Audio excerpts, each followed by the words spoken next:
तो जय हिंद, वंदे मातरम। प्यारे साथियों, बहुत बहुत स्वागत करता हूं आप सभी का एयरफोर्स की एक नई क्लास में। सबसे पहले आप सभी को रक्षाबंधन के त्यौहार की हार्दिक हार्दिक शुभकामनाएं।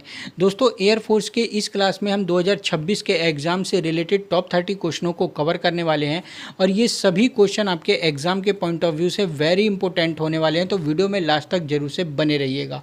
आप सभी का एग्ज़ाम अब बहुत ही जल्द कंडक्ट करा लिया जाएगा, यानी आप सभी का जो अब एडमिट कार्ड है बहुत ही जल्द आने वाला है। तो आप सभी को अब अपनी तैयारी और बढ़िया तरीके से शुरू कर देनी है ताकि एग्जाम में आप ज़्यादा से ज़्यादा क्वेश्चनों को अटेम्प्ट कर पाएँ। और ये सभी मॉडल पेपर जितने मैं कवर करा रहा हूँ एकदम इंपॉर्टेंट क्वेश्चनों से रिलेटेड कवर करा रहा हूँ। हर वीडियो को देखा करिए और हर क्वेश्चन को नोट करके याद कर लीजिएगा जो भी आपके क्वेश्चन गलत जा रहे हैं। तो चलिए इस सेशन की शुरुआत करते हैं बिना किसी देरी के। लेकिन उससे पहले चैनल पर यदि आप नए हैं और दोस्तों एयरफोर्स का आपने फॉर्म भरा है तो चैनल को जरूर से सब्सक्राइब करके नोटिफिकेशन बेल को ऑल पर सेट कर लीजिएगा, जिससे दोस्तों नेक्स्ट वीडियो की नोटिफिकेशन आपको सबसे पहले मिल पाए। और वीडियो अगर मेरी अच्छी लगे तो वीडियो को लाइक जरूर से कर दीजिएगा। तो चलिए आज के सेशन की शुरुआत करते हैं और टॉप 30 क्वेश्चनों को कवर करते हैं। देखिए, जो मैं आपके एग्ज़ाम की बात करूं तो एग्ज़ाम में थोड़े से मॉडरेट क्वेश्चन भी आपको देखने को मिल सकते हैं और इजी क्वेश्चन भी आपको देखने को मिल सकते हैं। पर ये जितने भी क्वेश्चन है मेरे भाई 10th लेवल पर आपको देखने को मिलेंगे, तो आपको परेशान होने की ज़्यादा ज़रूरत नहीं है। ज़्यादा हार्ड क्वेश्चन नहीं आएंगे, आप सभी के पढ़े हुए ही क्वेश्चन एग्ज़ाम में आने वाले हैं। बस आपको धैर्य से उन क्वेश्चनों का आंसर देना है। तो चलिए शुरुआत करते हैं। पहला क्वेश्चन आप सभी के सामने है कि लोधी वंश का अंतिम शासक कौन था। देखिए, लोधी वंश का अंतिम शासक यहाँ पर हमसे पूछा है, तो आपको याद रख लेना है जो ये लोधी वंश है ये दिल्ली सल्तनत काल का अंतिम वंश माना जाता है। किसका दिल्ली सल्तनत काल का अंतिम वंश माना जाता है ये भी आपको याद रख लेना है, क्योंकि ये पूछा जा सकता है एग्जाम में कि दिल्ली सल्तनत काल का अंतिम वंश कौन सा था। ठीक है, दिल्ली सल्तनत काल की शुरुआत कहाँ से हुई थी, तो दिल्ली सल्तनत काल की शुरुआत मेरे भाई गुलाम वंश से हुई थी। ये भी आपको याद रख लेना है, सन 1206 ईस्वी में। कब से मेरे भाई, 1206 ईस्वी से गुलाम वंश की शुरुआत हुई थी और यहीं से दिल्ली सल्तनत काल की शुरुआत मानी जाती है। ठीक है, अब मैं बात करूं यहाँ पर लोधी वंश के अंतिम शासक की, तो लोधी वंश के अंतिम शासक था इब्राहिम लोधी। ऑप्शन ए आपका राइट आंसर होगा। आपने आंसर भी बता दिया होगा जिसने भी अच्छी तरीके से पढ़ाई करी है। ठीक है, इब्राहिम लोधी की बात करूं तो इसने मेरे भाई किससे युद्ध लड़ा था, बाबर से युद्ध लड़ा था। और कौन सा युद्ध लड़ा था, आप सभी को पता है कि पानीपत का फर्स्ट युद्ध इसने लड़ा था। ठीक है, पानीपत का फर्स्ट युद्ध कब हुआ था, तो 21 अप्रैल, डेट आपको याद रख लेना है, 21 अप्रैल 1526 ईस्वी में पानीपत का फर्स्ट युद्ध हुआ था। और इसी युद्ध में बाबर ने तुगलुमा पद्धति का प्रयोग किया था। आपसे पूछ लेगा कि किस युद्ध में बाबर ने तुगलुमा पद्धति का प्रयोग किया था, तो इसी युद्ध में, पानीपत के फर्स्ट युद्ध में। आपको जरूर से नोट कर लेना है क्योंकि इंपॉर्टेंट है। ठीक है, अब मैं बात करता हूँ यहाँ पर कि इसमें जीत किसकी हुई थी, तो इसमें मेरे भाई जीत बाबर की हुई थी। ये आपको याद रख लेना है। और इब्राहिम लोधी की हार हुई थी और यहीं से दोस्तों दिल्ली सल्तनत काल समाप्त हुआ था। और यहीं 1526 से मेरे भाई मुगल वंश की शुरुआत हुई थी। किस वंश की, मुगल वंश की शुरुआत हुई थी। और मुगल वंश का संस्थापक याद रख लेना है, बाबर को माना जाता है। किसको माना जाता है, बाबर को मुगल वंश का संस्थापक माना जाता है। ये भी आपको जरूर से याद रख लेना है क्योंकि ये इम्पोर्टेंट हो जाता है। यदि मैं बात करूं यहाँ पर आपसे कि लोधी वंश का संस्थापक कौन था, तो लोधी वंश के संस्थापक भी आपको याद रख लेना है क्योंकि संस्थापक से भी क्वेश्चन बन जाते हैं। ठीक है, लोधी वंश का संस्थापक कौन था, बहलोल लोधी था। कौन मेरे भाई, बहलोल लोधी लोधी वंश का संस्थापक था। ये आपको याद रख लेना है, बहुत इंपॉर्टेंट हो जाता है। यदि मैं बात करूँ यहाँ पर ऑप्शन में हमको सिकंदर लोधी देखने को मिल रहा है, तो सिकंदर लोधी से रिलेटेड आपको क्या याद रख लेना है, इसने 1504 ईस्वी में आगरा शहर बसाया था। ठीक है, 1504 ईस्वी में इसने क्या बसाया था, आगरा शहर बसाया था। और इसने मेरे भाई गज-ए सिकंदरी की शुरुआत करी थी। अब ये गज-ए सिकंदरी क्या है, तो भूमि मापने की कला थी गज-ए सिकंदरी। और उसी की शुरुआत किसने करी थी, सिकंदर लोधी ने करी थी। और इसने मेरे भाई ताजिया निकालना, जो एक मुस्लिम त्यौहार है, ताजिया निकाला जाता है, ताजिया निकालना बंद कर दिया था। ये भी आपको याद करना है। ठीक है, इसी ने मेरे भाई गंगा यमुना स्नान भी बंद कर दिया था। हिंदुओं का त्यौहार है गंगा यमुना स्नान, और इस पे भी इसने पाबंदी लगा दी थी। ये भी नोट जरूर से करिएगा इसके शासनकाल में। ठीक है, तो ये चीज़ इंपॉर्टेंट थी, नोट जरूर से करिएगा। इस क्वेश्चन का राइट आंसर मैंने आपको बताया इब्राहिम लोदी, ऑप्शन ए आपका राइट आंसर हो जाएगा। ठीक है, चलिए नेक्स्ट आप सभी याद रखेंगे, क्वेश्चन बताएंगे कि निम्न में से किसे भारतीय पुनर्जागरण का जनक माना जाता है। इंपॉर्टेंट क्वेश्चन है। कई बार क्वेश्चन सिर्फ बच्चे मेरे को क्वेश्चन करते हैं कि पीडीएफ कहाँ मिलेगी, पीडीएफ कहाँ मिलेगी, और कई बार मैं आपको बता चुका हूँ कि पीडीएफ आपको हमारे टेलीग्राम चैनल पर मिल जाएगी, और टेलीग्राम चैनल की लिंक मैंने वीडियो के डिस्क्रिप्शन में दे दी है, वहाँ से आप हमारे टेलीग्राम चैनल को ज्वाइन कर लीजिएगा। हर वीडियो की लिंक और पीडीएफ आपको वहीं पर प्रोवाइड करा दिए जाते हैं। और नेक्स्ट मंथ से दोस्तों आप सभी को मैं एक मॉक टेस्ट प्रोवाइड करा करूँगा, जो मॉक टेस्ट हर संडे को आपको टेलीग्राम चैनल पर देखने को मिलेगा, और इस मॉक टेस्ट से आप अपनी तैयारी को और बेहतरीन तरीके से कर सकते हैं। तो मॉक टेस्ट अगले मंथ से आपको प्रोवाइड करूंगा हर संडे को, तो टेलीग्राम चैनल को ज्वाइन नहीं करें हैं तो जल्दी से आप सभी ज्वाइन कर लीजिएगा। ठीक है, चलिए यहाँ पर आप बताइए कि निम्न में से किसे भारतीय पुनर्जागरण का जनक माना जाता है, कौन सा राइट आंसर होगा। देखिए, भारतीय पुनर्जागरण का जनक आप सभी याद रखेंगे राजा राम मोहन राय, ऑप्शन ए आपका राइट आंसर हो जाएगा। ठीक है, और इन्हीं को मेरे भाई भारतीय पुनर्जागरण का जनक कहा जाता है, और इन्हीं को मेरे भाई आधुनिक भारत का जनक भी कहा जाता है। ठीक है, आपसे पूछ ले क्वेश्चन कि आधुनिक भारत का पिता या आधुनिक भारत का जनक किसको कहा जाता है, तो ये मेरे भाई राजा राम मोहन राय को ही कहा जाता है। ठीक है, आप सब याद रखेंगे आधुनिक भारत का पिता इन्हीं को कहा जाता है। दूसरी चीज आपसे पूछ ले कि भारतीय पत्रकारिता का जनक, भारतीय पत्रकारिता का जनक, भारतीय पत्रकारिता का जनक किसको कहा जाता है, तो ये राजा राम मोहन राय को ही कहा जाता है। ये भी आपको याद रख लेना है। ठीक है, दूसरी चीज़ बहुत इंपॉर्टेंट एग्जाम में पूछी जाती है, आपसे पूछेगा कि आत्मीय सभा का गठन किसने किया था। कौन सी सभा है मेरे भाई, आत्मीय सभा, इसका गठन किसने किया था, तो राजा राम मोहन राय ने ही किया था, और सन 1815 ईस्वी में किया था। ये भी आपको याद रख लेना है, बहुत इंपॉर्टेंट पूछा जाता है। आपसे पूछेगा कलकत्ता हिंदू, कलकत्ता, ठीक है, को क्या कलकत्ता हिंदू कॉलेज की स्थापना किसने करी थी, कलकत्ता हिंदू कॉलेज की स्थापना किसने करी थी, तो ये इन्होंने ही करी थी, राजा राम मोहन राय ने। दूसरी चीज़ पूछी जाती है कि ब्रह्म समाज, ये तो आपको याद होगा कि ब्रह्म समाज की स्थापना किसने करी थी, तो ब्रह्म समाज की स्थापना 1828 ईस्वी में राजा राम मोहन राय के द्वारा ही करी गई थी। ठीक है, एक क्वेश्चन और एग्जाम में पूछता है कि इन्हें राजा की उपाधि किसने दी थी, तो इन्हें राजा की उपाधि दी थी मुगल सम्राट अकबर सेकंड ने। किसने दी थी मेरे भाई, अकबर सेकंड ने इन्हें राजा की उपाधि दी थी, क्योंकि ये बहुत ज़्यादा पढ़े लिखे व्यक्ति थे, बहुत ज़्यादा समझदार व्यक्ति थे।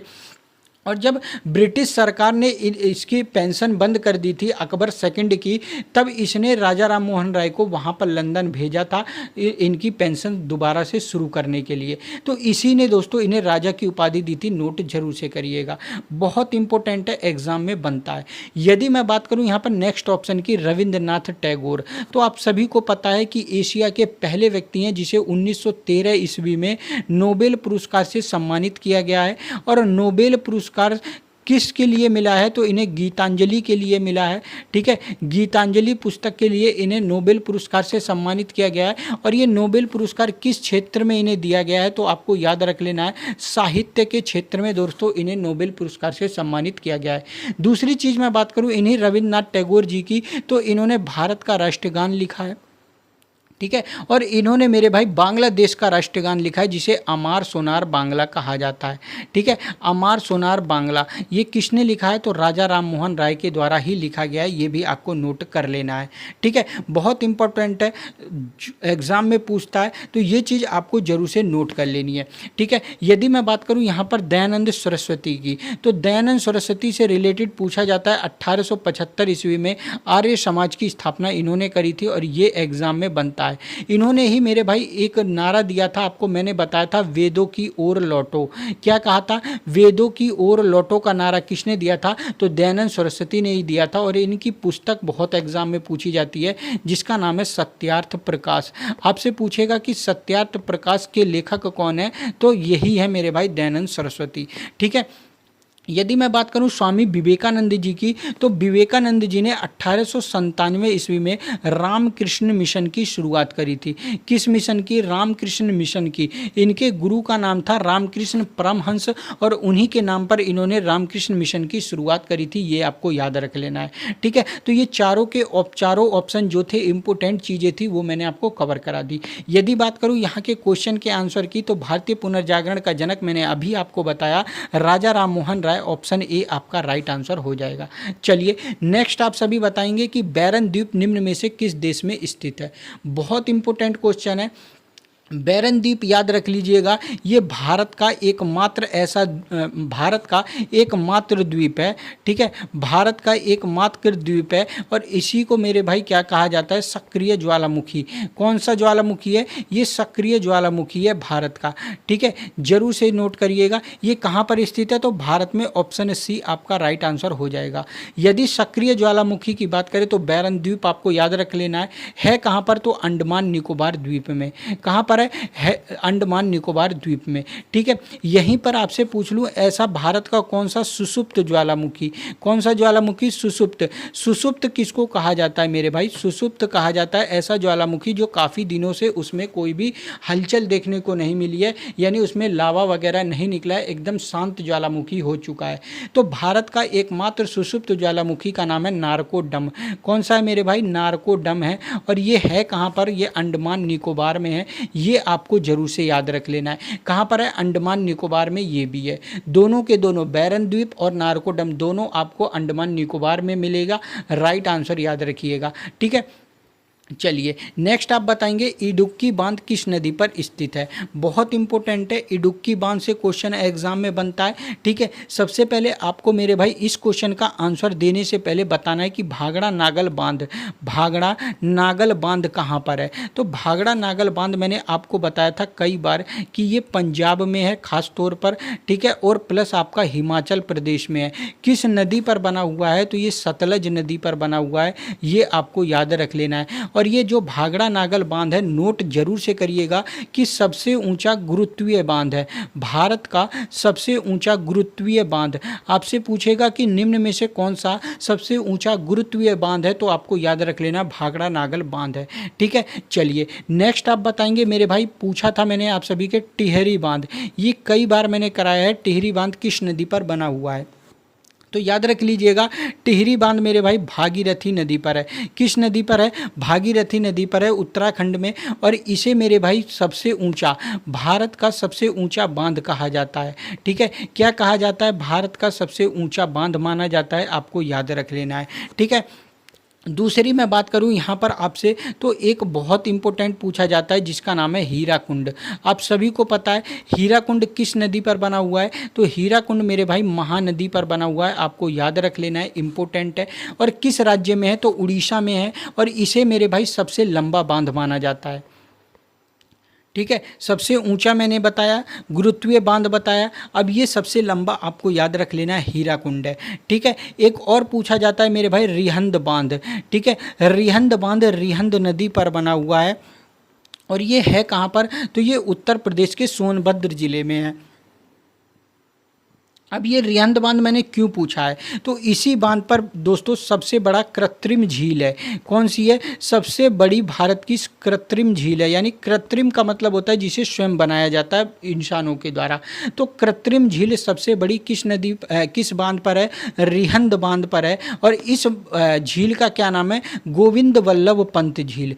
क्या है मेरे भाई? गोविंद वल्लभ पंत झील, ठीक है। गोविंद वल्लभ पंत झील इसका नाम है और ये भारत की सबसे बड़ी कृत्रिम झील है। किस बांध पे? रिहंद बांध पर है, ठीक है। अब कुछ इंपॉर्टेंट मैंने आपको कराए थे, जैसे सलाल आपसे पूछ ले, ठीक है, आपसे बगली हार पूछ ले। मैंने कई बार इसको बताया है और आप कई बार यदि इस चीज़ को बार बार पढ़ेंगे ना तो आपको चीज़ें रट जाएंगी और एग्जाम में आप भूलेंगे नहीं। सलाल बांध, बगली हार बांध, दुलहस्ती बांध मैंने कई बार बताया, ये आपको जम्मू एंड कश्मीर में देखने को मिलेगा। किस नदी पर? चेनाब नदी पर। किस नदी पर है मेरे भाई? चेनाब नदी पर है, आपको याद रख लेना है। दूसरा आपको बता दूं एग्जाम में कौन सा पूछा जाता है, तो आपसे पूछे जाएगा जवाहर सागर बांध। कौन सा मेरे भाई? जवाहर सागर बांध। ठीक है, जवाहर सागर बांध पूछा जाएगा। आपसे पूछा जाएगा राणा सागर बांध, ये कहाँ पर है? तो ये दोनों मेरे भाई चंबल नदी पर है राजस्थान में। किस नदी पर है? चंबल नदी पर है। और कहाँ पर है? राजस्थान में, आपको नोट कर लेना है। ठीक है, चलिए अब आप मेरे को बताएंगे गांधी सागर बांध कहाँ पर है। गांधी सागर बांध ये भी एग्जाम के पॉइंट ऑफ व्यू से इम्पोर्टेंट है। यदि मैं बात करूँ कि गांधी सागर बांध कहाँ पर है, तो ये आपका चंबल नदी पर है। और राज्य कौन सा है मेरे भाई? राज्य आपका मध्य प्रदेश हो जाता है। ठीक है, दूसरा आप नोट करेंगे इंदिरा सागर बांध पूछ लेगा। इंदिरा सागर बांध कहाँ पर है? तो ये आपका नर्मदा नदी पर है और ये भी आपका मध्य प्रदेश में है। ये इंपॉर्टेंट बांध थे जो एग्जाम में बनते हैं। ठीक है, यदि मैं बात करूं इडुक्की बांध किस नदी पर निर्मित है, तो इडुक्की बांध आपका राइट आंसर हो जाएगा ऑप्शन ए मेरे भाई, पेरियार नदी पर है। और ये पेरियार नदी पर कहां पर है? तो केरल में है, ये आपको याद रख लेना है। ठीक है, और पेरियार नदी पर ही एक और बांध बना है जिसका नाम भी मेरे भाई इसी नदी पर है, जिसका नाम है पेरियार बांध। ठीक है, तो आपको कंफ्यूज नहीं होना है। यदि पेरियार बांध पूछे तो पेरियार नदी ही आपका राइट ऑप्शन हो जाएगा। और है कहाँ पर? ये केरल में ही है। ठीक है, चलिए नेक्स्ट आप सभी बताएंगे कि सम्राट अशोक किसका उत्तराधिकारी था। देखिए सम्राट अशोक किस वंश से संबंधित था? आप सभी को पता है कि सम्राट अशोक मेरे भाई मौर्य वंश से रिलेटेड है।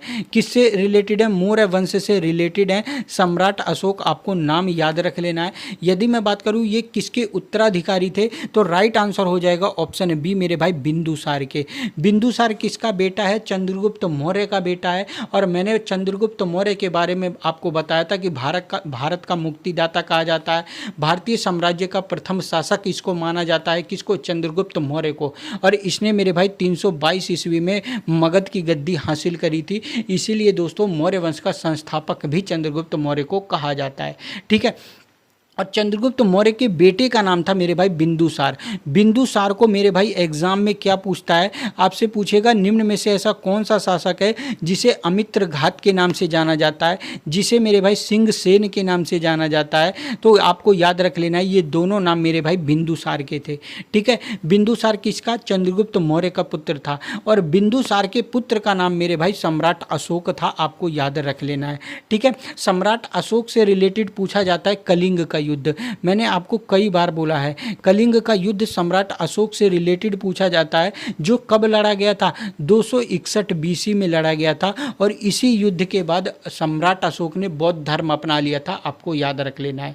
ठीक है, सम्राट अशोक की लिपि पूछी जाती है, जो इसने स्तंभ लेख वगैरह बनवाए थे, उनकी लिपि कौन सी थी? तो ब्राह्मी लिपि थी। ये भी आपको याद रख लेना है, क्योंकि ये जो लिपि है ये भारत में लिपि थी। ठीक है, और ये लिपि पूछी गई है एग्जाम में एयरफोर्स के, तो नोट जरूर से कर लेना है। ठीक है, सम्राट अशोक से रिलेटेड ये चीज़ें आपको एग्जाम में देखने को मिलती हैं। एक और पूछ लेगा कि निम्न में से ऐसा कौन सा शासक है जिसे प्रियदर्शी के नाम से जाना जाता है, तो आपको याद रख लेना है सम्राट अशोक को ही जाना जाता है। ठीक है, चलिए इस क्वेश्चन का राइट आंसर मैंने अभी आपको बताया, बिंदुसार। चलिए नेक्स्ट आप बताएंगे कि भारत में ब्लू सिटी के नाम से किस शहर को जाना जाता है।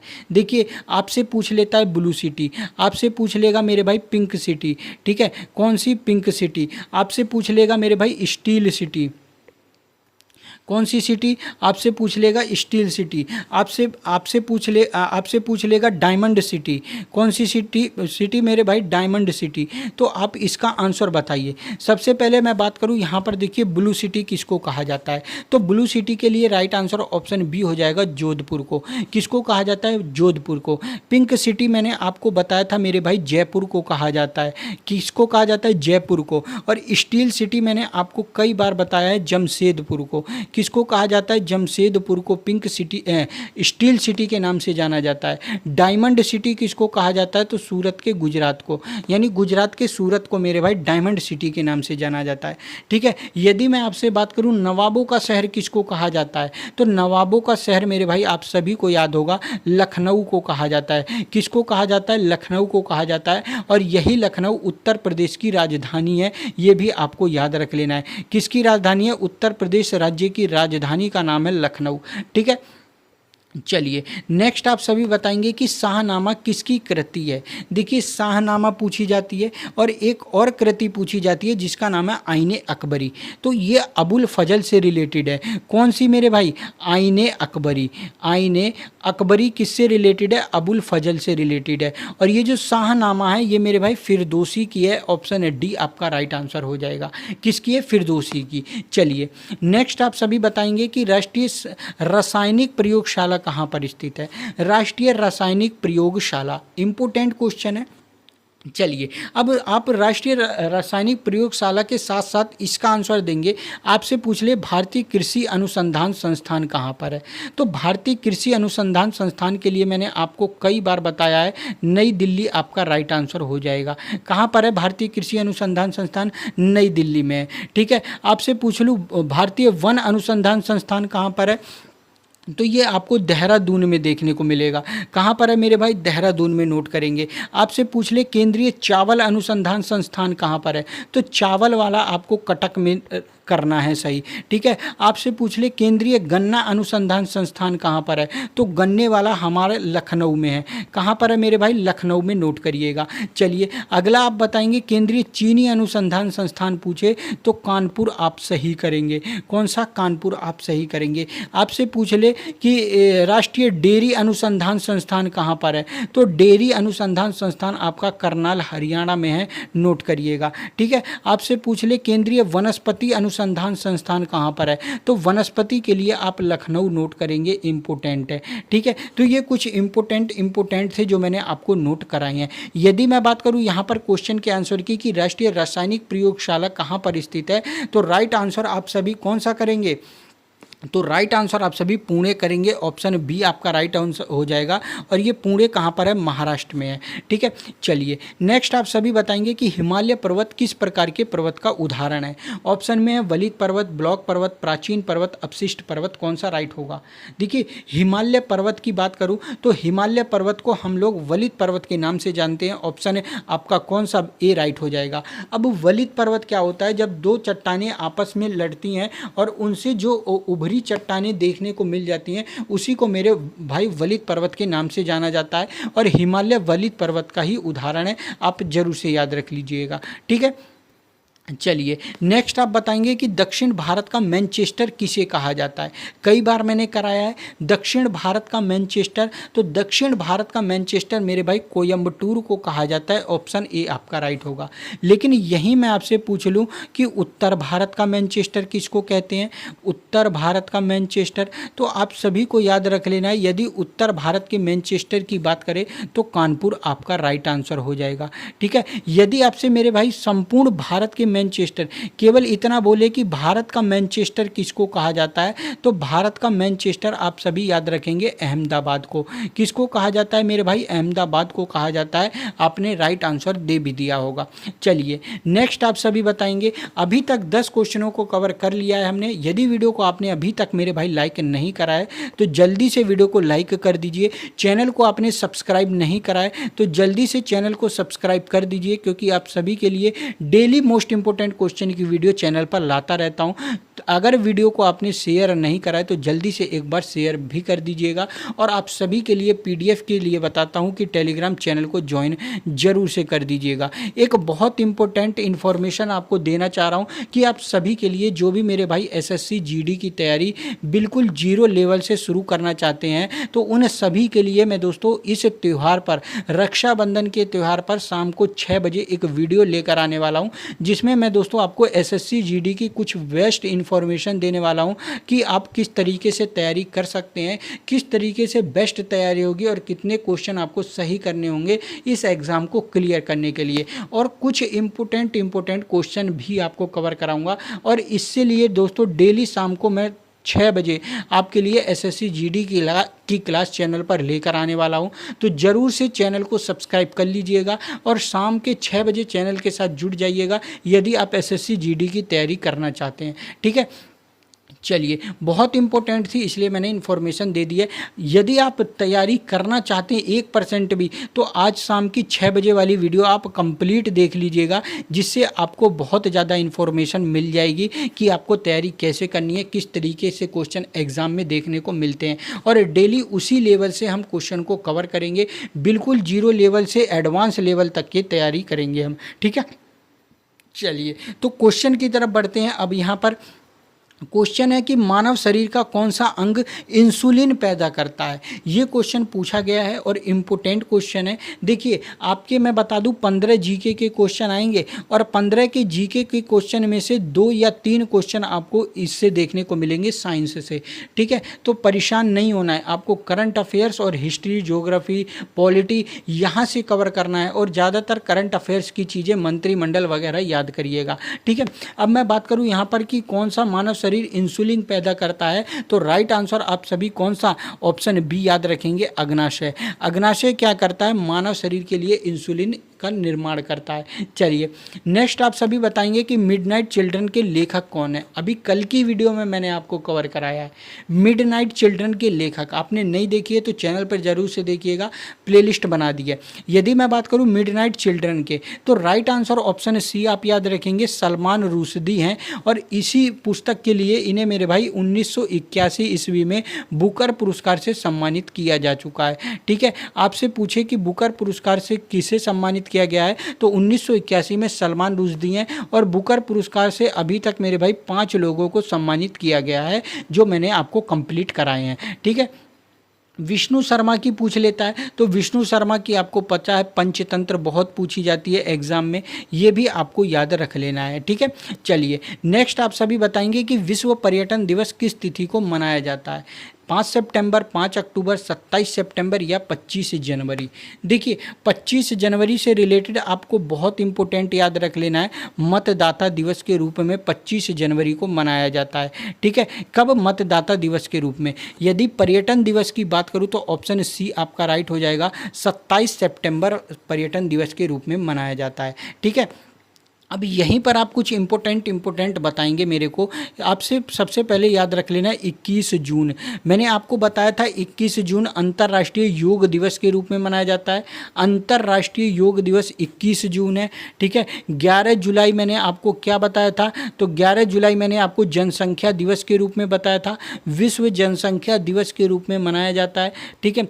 दूसरी चीज़ मैंने आपको बताई थी 5 सितंबर, तो 5 सितंबर मैंने क्या बताया था, शिक्षक दिवस के रूप में मनाया जाता है। किसके रूप में, शिक्षक दिवस के रूप में मनाया जाता है, ठीक है। अब यहाँ पर मैं बात करूँ 1 दिसंबर की, तो 1 दिसंबर आप याद रखेंगे एड्स दिवस के रूप में मनाया जाता है, ठीक है। यदि मैं बात करूँ 10 दिसंबर, बहुत इंपॉर्टेंट है, ये मनाया जाता है मानवाधिकार दिवस। क्या, मानवाधिकार दिवस के रूप में मनाया जाता है, ठीक है। और यहीं पर मैं आपसे बात करूं कि 24 दिसंबर, तो 24 दिसंबर आप सब याद रखेंगे कि राष्ट्रीय उपभोक्ता दिवस के रूप में मनाया जाता है, ठीक है। ये पूछे जाते हैं, नोट जरूर से कर लीजिएगा, इम्पोर्टेंट मैं ऐसे ही कवर कराता रहता हूं और आप साथ ही साथ याद भी करते चलिएगा, ठीक है। चलिए, नेक्स्ट आप बताएंगे कि कन्हेरी की गुफाएं किस राज्य में स्थित हैं। देखिए, कन्हेरी की गुफाएं किस राज्य में स्थित हैं, इसी के साथ आपको बताना है कि अजंता की गुफाएं कहाँ पर है, ठीक है। आपको बताना है एलोरा की गुफाएं कहाँ पर है, ठीक है। और आपको मेरे भाई बताना है एलिफेंटा की गुफाएं, क्योंकि गुफाओं से रिलेटेड यदि पूछे तो ये इम्पोर्टेंट हो जाती हैं तीनों चारों गुफाएं। कन्हेरी की गुफाएं, अजंता की गुफाएं, एलोरा की गुफाएं, एलिफेंटा की गुफाएं कहाँ पर स्थित हैं, तो राइट आंसर आप याद रख लीजिएगा इस क्वेश्चन का हो जाता है ऑप्शन सी मेरे भाई, महाराष्ट्र में। कहाँ पर है, महाराष्ट्र में। और यहीं पर आपको अजंता की गुफाएं, यहीं पर आपको एलोरा की गुफाएं और यहीं पर आपको एलिफेंटा की गुफाएं देखने को मिल जाती हैं, ठीक है। ये इंपॉर्टेंट क्वेश्चन है, नोट जरूर से करिएगा। चलिए, नेक्स्ट आप सभी बताएंगे कि कुतुब मीनार को किसने पूरा करवाया था।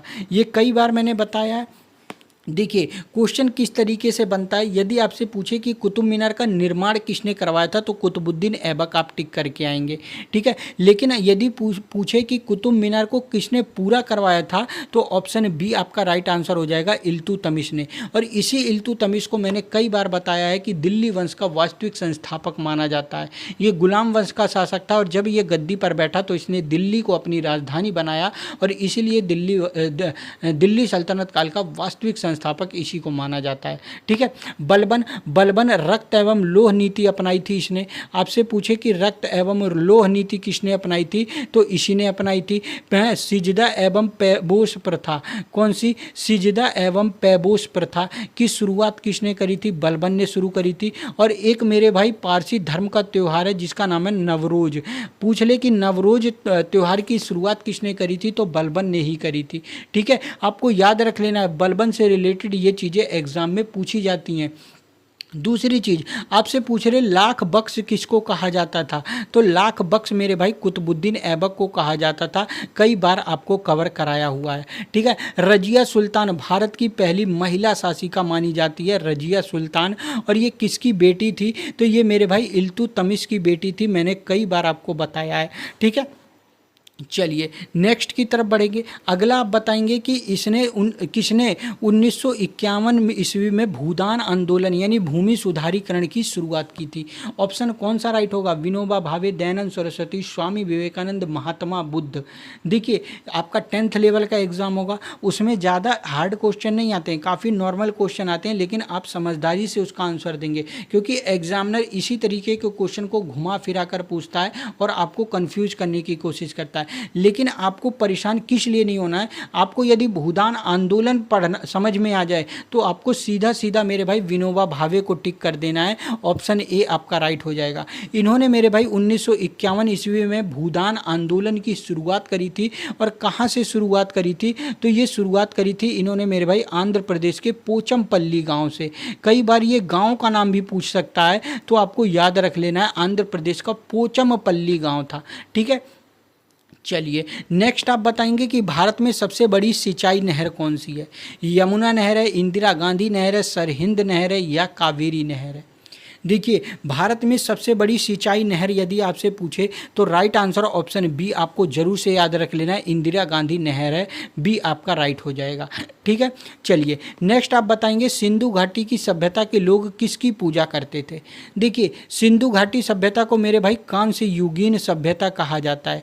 क्या कहा जाता है? कांस्य युगीन सभ्यता, क्योंकि यहाँ पर कांस्य का प्रयोग मनुष्य करने लगा था और इसीलिए मेरे भाई इसे कांस्य युगीन सभ्यता कहा जाता है। इसी में एक सभ्यता आ जाती है मोहनजोदड़ो। मोहनजोदड़ो को क्या कहा जाता है तो मोहनजोदड़ो की खोज 1921 में राखलदास बनर्जी के द्वारा करी गई थी और इसी को मेरे भाई मृतकों का टीला कहा जाता है, यानी मृतकों का टीला बड़ा बड़ा यहाँ पर देखने को मिला था मोहनजोदड़ो में, ठीक है।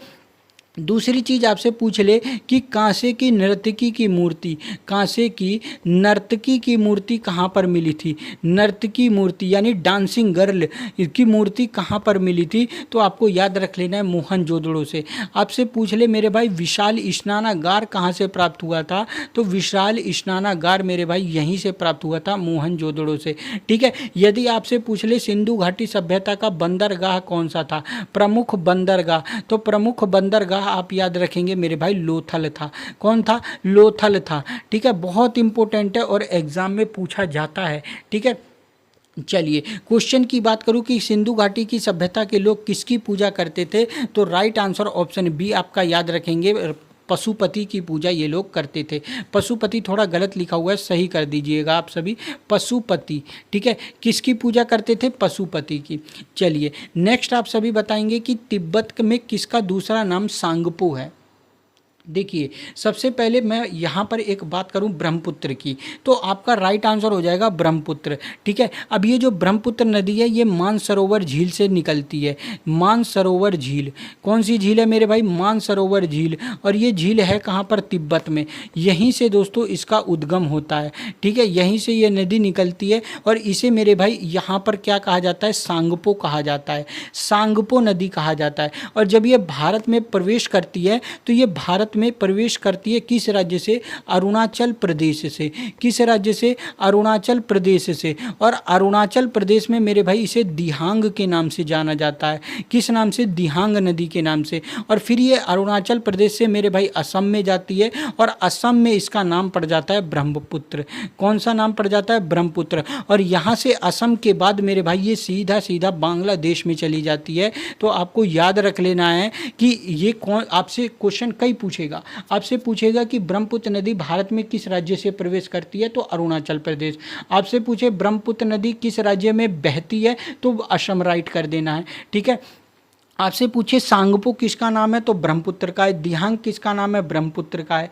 ठीक है। और यही नदी मेरे भाई, यही नदी किसका निर्माण करती है? तो सुंदरवन डेल्टा का निर्माण करती है, जो कहाँ पर है? वेस्ट बंगाल में है। ठीक है, वेस्ट बंगाल में है। और सुंदरवन मेरे भाई किस लिए फेमस है? बंगाल टाइगर के लिए।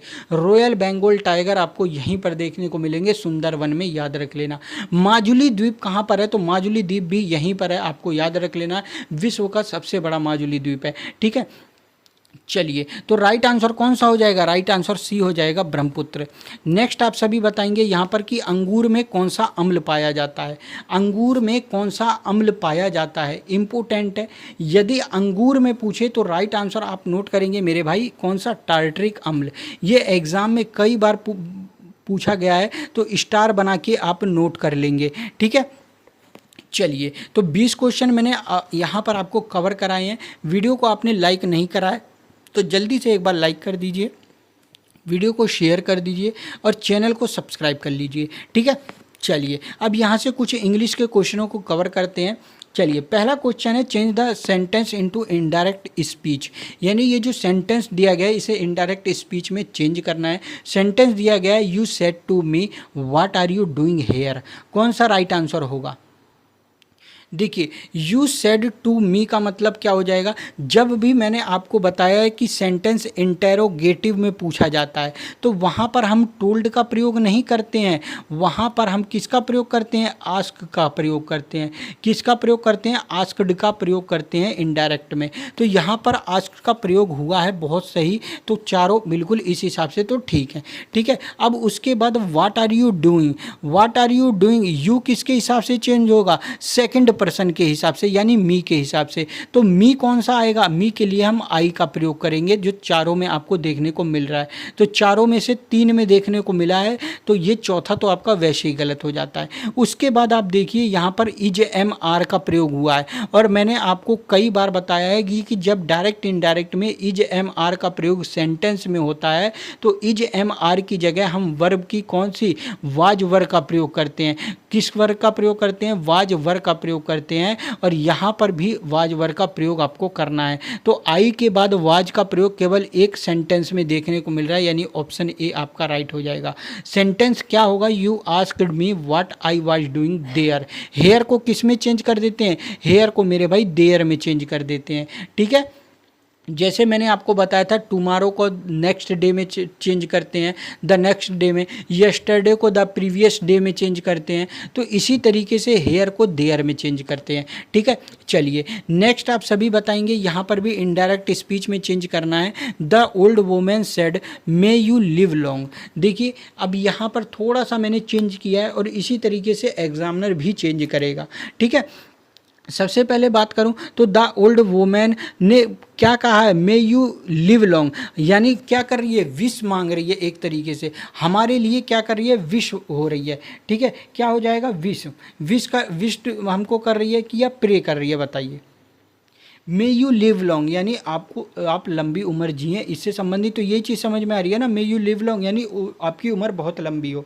ठीक है। तो यहाँ पर विश्ड आपका राइट हो जाएगा, यानी विश्ड ऑप्शन ए में ही देखने को मिल रहा है। The old women wished that he might live long. मे को किस में चेंज करते हैं? माइट में चेंज करते हैं। ठीक है। और यू किसके हिसाब से चेंज होगा? सेकंड पर्सन से, और यहाँ पर सेकंड पर्सन देखने को मिला नहीं है, तो इसलिए हमने ही का प्रयोग कर दिया है। ठीक है। यदि शी का प्रयोग होता तो भी सही हो जाता। चलिए, नेक्स्ट आप सभी बताएंगे, यहाँ पर एक सेंटेंस दिया गया है, select the correct item of given sentence. इसका आइटम फ्रेम बताना है। सेंटेंस है we are looking forward to a good winter this year. बताइए कौन सा ऑप्शन राइट होगा? कौन सा ऑप्शन राइट होगा? यानी we are looking forward to good a winter this year, मतलब to a good winter this year, यानी अब की बार अच्छे मतलब अच्छे अच्छे ठंडे मौसम को देखने की हम लोग क्या करते हैं, उम्मीद रखते हैं। ठीक है, अब की बार अच्छे ठंडे मौसम को देखने की उम्मीद करते हैं इस वर्ष में। तो बताइए कौन सा राइट होगा। देखिए मैं बात करूं प्रिडिक्टिंग की, तो प्रिडिक्टिंग मतलब होता है भविष्यवाणी। क्या होता है मेरे भाई? भविष्यवाणी। तो भविष्यवाणी थोड़ी ना यहाँ पर की जा रही है, मैंने क्या बोला, उम्मीद की जा रही है। तो होपिंग मतलब होता है मेरे भाई उम्मीद। क्या? होपिंग मतलब होता है उम्मीद। ऑप्शन बी आपका राइट आंसर हो जाएगा। क्या होता है? होपिंग मतलब होता है उम्मीद। और यहाँ पर बोल रहा है कि हम इस साल अच्छी ठंड देखने की उम्मीद कर रहे हैं। लुकिंग मतलब देखने की, उम्मीद कर रहे हैं, तो उम्मीद को मेरे भाई होपिंग कहा जाता है। ठीक है, या होप कह सकते हैं। चलिए, गेटिंग माने होता है मेरे भाई पाना। क्या हो जाता है? पाना। और एनकरेजिंग मतलब क्या होता है? तो एनकरेजिंग मतलब होता है किसी को जैसे मैं कह दूँ प्रोत्साहित किया जा रहा है। ठीक है, उसी को एनकरेजिंग कहते हैं, यानी प्रोत्साहित करना। चलिए अगला आप बताएंगे, आइटम फ्रेंड में चेंज करना है। सेंटेंस दिया गया है, a sleeping room for a number of people. बताइए, a sleeping room for a number of people, यानी कई लोगों को सोने के लिए कमरा। कई लोगों के सोने के लिए कमरा क्या कहा जाएगा? देखिए, डंप मतलब होता है गंदा स्थान। ठीक है, डंप मतलब गंदा स्थान होता है। दूसरी बात, डॉर्मिटेरी का क्या मतलब होता है? छात्रावास। क्या हो जाता है मेरे भाई? छात्रावास। फायर साइड होता है ऑफिस, कार्यालय होता है। तो यहाँ पर देखिए हमें छात्रावास से ही देखने को क्या मिल रहा है, a sleeping room for a number of people, यानी कई लोगों के सोने के लिए कमरा किसको कहा जाता है? छात्रावास को। ऑप्शन बी आपका राइट हो जाएगा। ठीक है, चलिए नेक्स्ट आप बताएंगे, यहाँ पर पैसिव वॉइस में आपको चेंज करना है। My father will advise you. My father will advise you, देखिए क्या हो जाएगा। तो मैंने आपको बोला था एक्टिव पैसिव वॉइस में हम सब्जेक्ट को ऑब्जेक्ट बनाते हैं, ऑब्जेक्ट को सब्जेक्ट कर देते हैं। तो यू हमारा क्या हो जाएगा? सब्जेक्ट हो जाएगा। और यू हमें सभी में देखने को मिल रहा है। उसके बाद देखिए विल आया है, तो मैंने कब क्या बताया था, जब भी आपको सेंटेंस में विल देखने को मिले तो हम विल के स्थान पर विल बी लगा देते हैं। क्या लगा देते हैं? विल बी लगाकर वर्ब की थर्ड फॉर्म यूज करते हैं। ठीक है, ज़्यादातर पैसिव वॉइस एक्टिव वॉइस में वर्ब की थर्ड फॉर्म ही यूज होती है मेरे भाई, याद रखिएगा। ठीक है, तो विल बी आपको देखना है किस में लिखा हुआ है, तो आपको याद रख लेना है केवल बी ऑप्शन में आपको विल बी देखने को मिल रहा है, और विल बी के बाद वर्ब की थर्ड फॉर्म भी देखने को मिल जा रही है, यानी बी आपका राइट आंसर हो जाएगा। ठीक है, चलिए नेक्स्ट आप बताएंगे, यहाँ पर पैसिव वॉइस में चेंज करना है। Did she write a story. Did she write a story, थोड़ा सा चेंज है, थोड़ा सा हार्ड है, मतलब उतना भी हार्ड नहीं है। चीज़ को यदि आप समझेंगे तो सॉल्व कर लेंगे। देखिए did she write a story, मैंने आपको बताया था जब भी आपको डिड देखने को मिले, डू देखने को मिले, तो वहाँ पर हम वाज या वर का प्रयोग करते हैं। किसका प्रयोग करते हैं? वाज या वर का प्रयोग करते हैं। और सी हमारा क्या है? सिंगुलर है, और सिंगुलर के साथ हम हमेशा किसका प्रयोग करेंगे? वाज का, ना कि वर का। वर का प्रयोग किसके लिए करते हैं? प्लूरल के लिए। तो ये वर तो यूज होगा नहीं, वाज का प्रयोग होगा, और वाज का प्रयोग आपको दोनों में देखने को मिल रहा है। लेकिन इसमें क्या होता है, वर्ब की थर्ड फॉर्म यूज होती है, और यहां पर आपको वर्ब की सेकंड फॉर्म देखने को मिल रही है, यानी ये गलत हो जाएगा। ऑप्शन बी आपका राइट होगा। ठीक है, ऑप्शन बी आपका राइट हो जाएगा। चलिए नेक्स्ट आप सभी बताएंगे यहाँ पर कि choose the correct spelt word. यहाँ पर नेसेसरी दिया गया है और किसमें सही लिखा गया है आपको बताना है। बताइए कौन सा राइट आंसर हो जाएगा। तो याद रख लेना है, नेसेसरी के लिए देखिए यहाँ पर डबल सी देखने को मिल रहा है। ठीक है, यहाँ पर सिंगल एस देखने को मिल रहा है, यहाँ पर ना सी देखने को मिला ना एस देखने को मिला, तो ये तीनों के तीनों गलत हो जाएंगे। नेसेसरी की स्पेलिंग होती है NECESSARY, यानी ऑप्शन डी आपका राइट होगा। ठीक है, चलिए इसी तरीके से पूछेगा, यहाँ पर भी choose the correctly spelt word आपको बताना है। मिलेनियर, तो मिलेनियर के लिए कौन सा राइट होगा? देखिए मिलेनियर के लिए सबसे पहले आपको मिलियन लिखना है। तो मिलियन कौन किस तरीके से, यही लिखा जाता है ना मिलियन। अब मिलेनियर AIRE और लगा देंगे तो मिलेनियर हो जाएगा। यानी देखिए MILL के बाद इसमें देखिए पहले में आई नहीं लगा हुआ है तो ये गलत हो जाएगा। MILLI देखिए ONARE लिखा हुआ है, यानी इसमें ए के बाद आई नहीं लगा है, ये गलत हो जाएगा। इसमें मेरे भाई एल के बाद आई नहीं लगा, ये गलत हो जाएगा, यानी ऑप्शन डी आपका राइट हो जाएगा। ठीक है, मिलेनियर की स्पेलिंग ये सही होती है। चलिए नेक्स्ट आप बताएंगे यहाँ पर choose the correct antonym of the given word. Word दिया गया है रिवील्ड। तो रिवील्ड का क्या मतलब होता है? रिवील्ड का मतलब होता है किसी चीज़ को प्रकट करना, किसी चीज़ को दिखाना, उसी को हम कहते हैं रिवील्ड करना। ठीक है, किसी चीज़ को दिखाना रिवील्ड हो जाता है। नेक्ड का मतलब होता है, नेक्ड का मतलब होता है नंगा।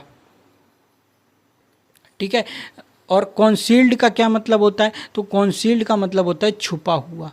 ठीक है, और यहाँ पर हमें एंटोनियम ही बताना था तो हमें कॉन्सील्ड मिल गया, ऑप्शन बी आपका राइट आंसर हो जाएगा। ठीक है, क्योंकि रिवील्ड का मतलब होता है किसी चीज़ को दिखाना और कॉन्सील्ड का मतलब होता है किसी चीज़ को छिपाना, तो ऑप्शन बी आपका राइट आंसर हो जाएगा। ठीक है, चलिए नेक्स्ट आप बताएंगे यहाँ पर choose the correct preposition of this sentence. Sentence दिया गया है I do not agree dash you on this point, कौन सा राइट आंसर होगा?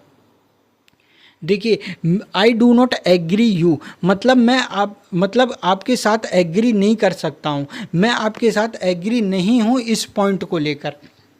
तो मैं आपके साथ, साथ के लिए हम किसका प्रयोग करते हैं? विथ का प्रयोग करते हैं, यानी ऑप्शन डी आपका राइट आंसर हो जाएगा। ठीक है, चलिए नेक्स्ट बताइए यहाँ पर exercise is beneficial dash health, कौन सा राइट आंसर होगा? 2 वर्ड्स, 4, 2 या इन। एक्सरसाइज इज़ बेनिफिशियल, यानी आप कह सकते हैं जैसे व्यायाम स्वास्थ्य के लिए क्या होते हैं? लाभकारी होते हैं, लाभ मिलता है व्यायाम करने से। तो याद रख लीजिएगा, इस सेंटेंस को नोट करिएगा, एक्सरसाइज इज़ बेनिफिशियली और हेल्थ का प्रयोग जब भी होता है और राइट बात करी हो तो उसमें हम 2 का प्रयोग करते हैं, ऑप्शन सी आपका राइट हो जाएगा। ठीक है, चलिए नेक्स्ट आप यहाँ पर बताएंगे जगन्नाथन इज मैरिड बॉबी। देखिए कभी भी बच्चे यहाँ पर इस क्वेश्चन को गलत क्यों करके आते हैं? जब मैरिड वर्ड आता है तो बच्चे क्या करते हैं? विथ का प्रयोग करते हैं, या बच्चे किसका प्रयोग करते हैं? बिटवीन का प्रयोग करते हैं। आपको याद रख लेना है ऐसे सेंटेंसों में ना विथ का प्रयोग होता है ना बिटवीन का प्रयोग होता है। जब भी बोले जगन्नाथ इज मैरिड बॉबी, यानी जगन्नाथ किससे शादीशुदा है? बॉबी के साथ शादीशुदा है, तो यहाँ पर हमेशा मेरे भाई 2 का प्रयोग होता है, ना कि हम विथ या बिटवीन का प्रयोग करते हैं। ये याद रख लेना, यहाँ पर गलत होने के काफ़ी ज़्यादा चांस हो जाते हैं, तो आपको इस चीज़ को बढ़िया से याद कर लेना है। ठीक है, तो आज की वीडियो का ये लास्ट क्वेश्चन था और आप सभी को मेरे भाई कमेंट करके बताना है कि वीडियो मेरी कैसी लगी। वीडियो अगर अच्छी लगी हो तो लाइक ज़रूर से कर दीजिएगा, अपने दोस्तों में वीडियो को शेयर ज़रूर से कर दीजिएगा, और आज शाम को 6 बजे SSC GD की क्लास के लिए तैयार रहिएगा, जिसमें मैं आप सब को काफ़ी सारी रिव्यू देने वाला हूं। ठीक है, तो चलिए मिलूंगा आप सभी से SSC GD की क्लास में, तब तक के लिए जय हिंद, वंदे मातरम साथियों।